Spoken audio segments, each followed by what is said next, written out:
Əziz dostlar, hörmətli qonaqlar, əziz Mingəçevirlilər, bugün ölkəmizin energetika sahəsində əlamətdar bir gündür. 8 noyabr elektrik stansiyasının açılışı çox gözəl hadisədir. Ölkəmizin enerji potensialını böyük dərəcədə gücləndirəcək və ümumilikdə bu stansiyanın yaradılması və qısa müddət ərzində bütün işlərin başa çatması ölkəmizin gücünü, potensialını, energetiklərimizin təcrübəsini, peşəkarlığını göstərir. Bugün 8 noyabr elektrik stansiyası ölkəmizin ən böyük elektrik stansiyasıdır. 1880 megawatt gücündə bu stansiya bizim enerji potensialımızı təbii olaraq daha da gücləndirəcək, enerji sisteminin səmərəliyini artıracaq və beləliklə Mingəçevirin nəinki Azərbaycanın, bütövlükdə Cənubi Qafqazın energetika mərkəzi olan statusunu daha da gücləndirəcək. Hal-hazırda Mingəçevirdə bizim elektrik enerjisinin 40%-dən çoxu istehsal olunur və əlbəttə ki, bütün bu görülmüş işlər bir daha Azərbaycanın doğru yolda olduğunu göstərir. Mingəçevir 70-ci illərdən Azərbaycan energetika sektorunun mərkəzi rolunu oynamışdır. Ulu Öndər Heydər Əliyevin təşəbbüsü və bilavasitə rəhbərliyi ilə 1974-cü ildə Mingəçevirdə Azərbaycan İstilik Elektrik Stansiyasının təməli qoyulmuşdur və Ulu Öndərin iştirakı ilə stansiyanın birinci bloku 1981-ci ildə istismara verilmişdir. Ondan sonra digər bloklar da istismara verilərək artıq o zaman hələ Sovet dövründə bu stansiya Qafqazın önəmli energetika mərkəzlərindən birinə çevrilmişdir. Və təbii olaraq müstəqilliyin ilk illərində ki, bizdə enerji qıtlığı yaranmışdır və o illəri yaxşı xatırlayanlar, orta və yaşlı nəslin nümayəndələri yaxşı xatırlayırlar ki, o vaxt hətta axşam saat 12-də televiziya verilişləri də dayandırılırdı. Çünki enerji sistemimiz lazım olan həcmdə elektrik enerjisini istehsal edə bilmirdi. Həm yanacaq nöqteyi nəzərdən çətinliklər var idi. Enerji sistemimiz tam köhnəlmişdi və yalnız Ulu Öndərin təşəbbüsü ilə yaradılmış Mingəçevir stansiyası hesabına müəyyən dərəcədə fasilələrlə olsa belə elektrik enerjisi insanlara və müəssisələrə verilirdi. Yəni Mingəçevirin tarixi energetika mərkəzi kimi zəngindir və burada formalaşmış güclü kadr potensialı əlbəttə ki, bugün də bizə əldə edilmiş uğurlara nail olmaq üçün imkan yaradır. Biz son 20 il ərzində Azərbaycanın energetika sistemini demək olar ki, sıfırdan qurmuşuq. Yeni elektrik stansiyaları quruldu ölkəmizin müxtəlif yerlərində. Eyni zamanda Mingəçevirdə də yenidən qurma işləri aparılmışdır. Yadınızdadır, burada baş vermiş qəza nəticəsində ölkəmizin böyük hissəsi demək olar ki, işıqsız qalmışdır. Ondan sonra əməli praktiki tədbirlər görülməyə başlamış və qısa müddət ərzində biz burada böyük uğurlara nail ola bilmişik. 2018-ci ildə Azərbaycan İstilik Elektrik Stansiyasının yenidən qurulmasının təməli qoyuldu və 2020-ci ilin iyunun 25-də düz 5 il bundan əvvəl yenidən burada stansiyaya yeni həyat verilmişdir və hal-hazırda Azərbaycan elektrik stansiyasının generasiya gücü 1800 megawattdır. 8 noyabr stansiyasının gücü 1880 megawattdır və su elektrik stansiyasının gücü 400 megawattdan çoxdur. Beləliklə, Mingəçevirdə Azərbaycan elektrik enerjisinin 40%-dan çoxu istehsal olunur və qeyd etdiyim kimi, bu nəinki Azərbaycanın, Cənubi Qafqazın əsas energetika mərkəzidir. Bu layihənin qısa müddət ərzində icra edilməsi, energetiklər bunu yaxşı bilirlər ki, bu rekord nəticə sayıla bilər. Çünki təxminən 2000 megawatlıq elektrik stansiyasının inşa müddəti bir neçə il davam edir. Bəlkə də 3 il, 4 il, 5 il, bəlkə daha da çox. Məsəl üçün, Sovet dövründə Mingəçevirdə Azərbaycan İstilik Elektrik Stansiyasının inşası 1974-cü ildə başlamışdır və birinci blok 1981-ci ildə istismara verilmişdir. Yəni 7 ildən sonra 300 megawatt enerji əldə edildi. Biz isə 2 il ərzində təxminən 2000 megawatt enerji əldə etmişik. Və əlbəttə ki, bunun bir çox səbəbləri var. Təbii olaraq burada mövcud olan energetika bazamız buna şərait yaratdı. Bizim təcrübəmiz, Azərbaycan energetiklərinin peşəkarlığı və bilikləri, təcrübələri və əlbəttə ki, bizim beynəlxalq tərəfdaşlarımızın da tövhəsi. Mən xüsusilə bugün burada iştirak edən İtaliyadan və Çindən olan qonaqları salamlamaq istəyirəm. Bu stansiyanın ərsəyə gəlməsində İtaliya və Çin şirkətlərinin böyük payı var. Azərbaycan energetikləri ilə birlikdə bu gözəl işi biz qısa müddət ərzində görə bildik və qeyd etməliyəm ki, həm İtaliya, həm Çin Azərbaycanın strateji tərəfdaşlarıdır.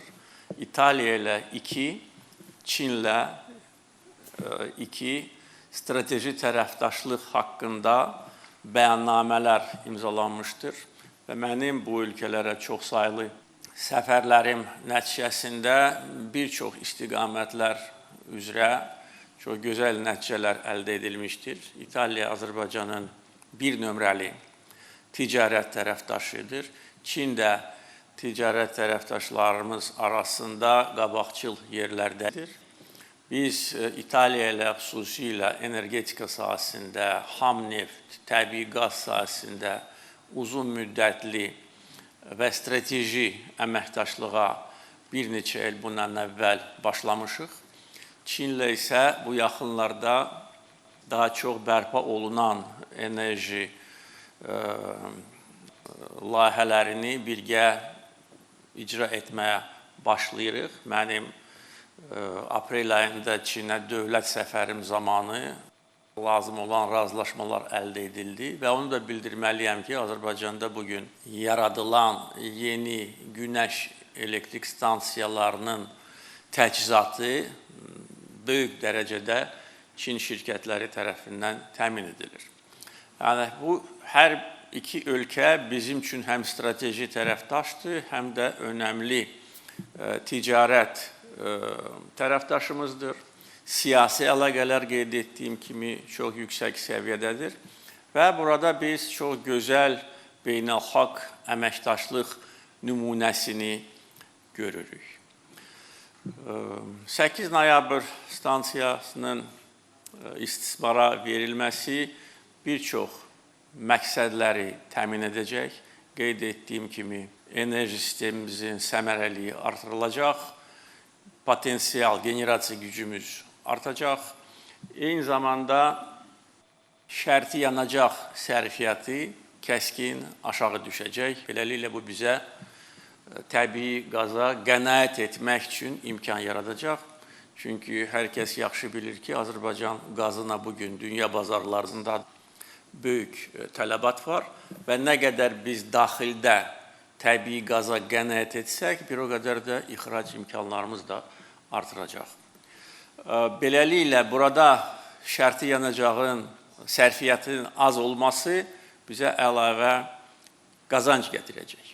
Və təbii olaraq təbii qazın qənaətini biz eyni zamanda bərpa olunan layihələrdə görürük və görəcəyik. Bu istiqamətdə də Azərbaycan qabaqcıl ölkələr sırasındadır. İmzalanmış və icra edilən və icra ediləcək bərpa olunan enerji layihələri 2030-cu ilə qədər bizə 6500 megawatt yaşıl enerji verəcəkdir. Və əgər bugün bizim ümumi generasiya gücümüz 9000 megawattdırsa, bu nə deməkdir, bunu hər kəs başa düşə bilər. Və eyni zamanda bizə təbii qaza qənaət etmək üçün imkanlar yaradılacaq bizim üçün və belə olan halda təbii qazımızın ixracı da daha da artacaq. Yəni bir neçə məqsəd burada təmin edilir və əlbəttə ki, bütün bu işlərin təməlində bizim düşünülmüş siyasət dayanır. Çünki hər istiqamət üzrə düşünülmüş siyasət və proqramlar əsasında biz çalışırıq və energetika hər bir ölkənin milli təhlükəsizliyi məsələsidir.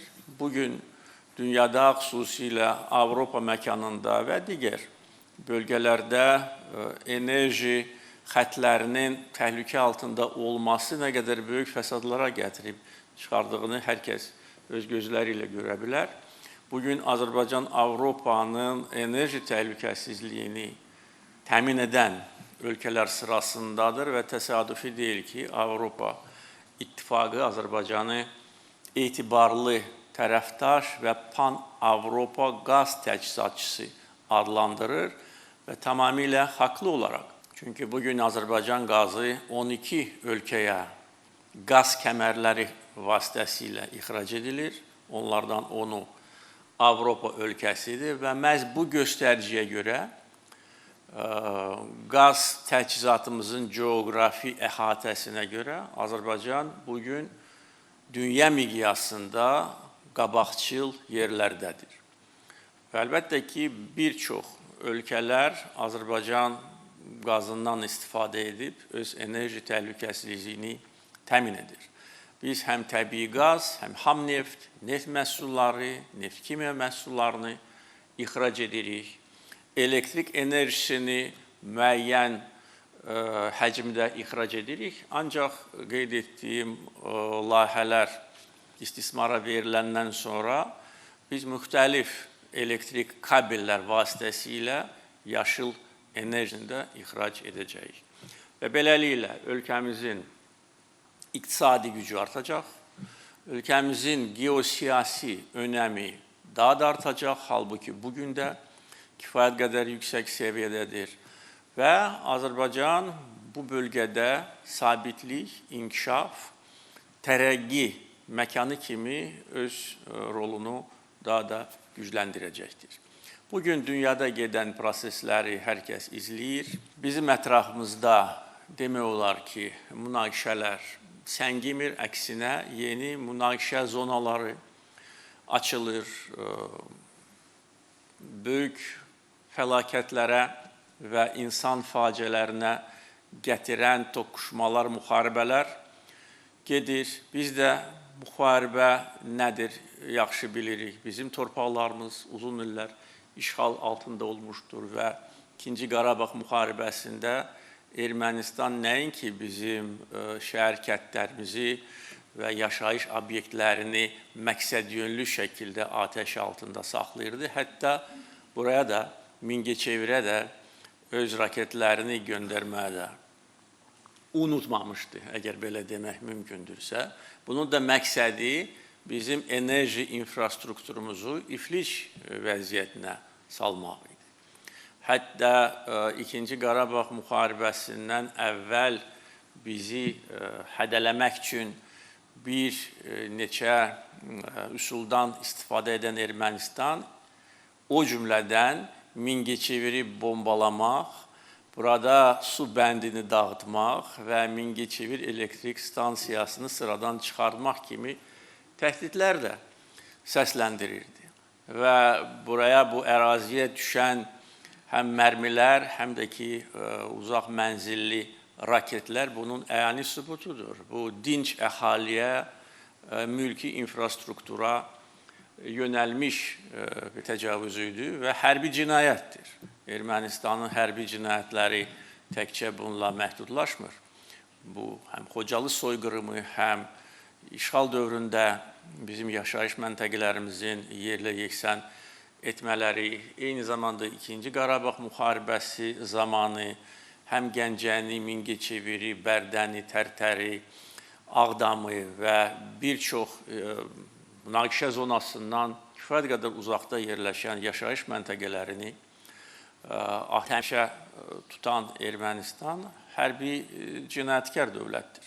Yəni, bunu deməklə bir daha qeyd etmək istəyirəm ki, nə qədər bu bölgənin, bu infrastruktur obyektinin ölkəmiz üçün böyük əhəmiyyəti var. İndi isə biz sülh şəraitində yaşayırıq. 5 ildir ki, Azərbaycanda sülh tam təmin edilib və əlbəttə ki, hüdudlarımızın kənarında da nə qədər tez sülh təmin edilərsə, bir o qədər həm o ölkələr üçün, həm təbii olaraq bizim üçün də yaxşı olacaq. Ancaq reallıq budur ki, bugün bizim ölkəmiz sabitlik, inkişaf, tərəqqi məkanı kimi dünya miqyasında tanınır və bu adı biz öz əməyimizlə, zəhmətimizlə, düşünülmüş siyasətlə qazanmışıq və bugün bu stansiyanın adının seçilməsi də çox vaxt aparmadı. Təklif edilən variantlar arasında 8 noyabr mən seçdim, çünki bu bizim şanlı zəfərimizin tarixidir. Zəfər xalqımıza, dövlətimizə yaraşır. Əminəm ki, bu stansiyanın ömrü uzun olacaq və fəaliyyəti uğurlu olacaq. Bir daha sizin hər birimizi bu gözəl hadisə münasibəti ilə təbrik edirəm. Sağ olun.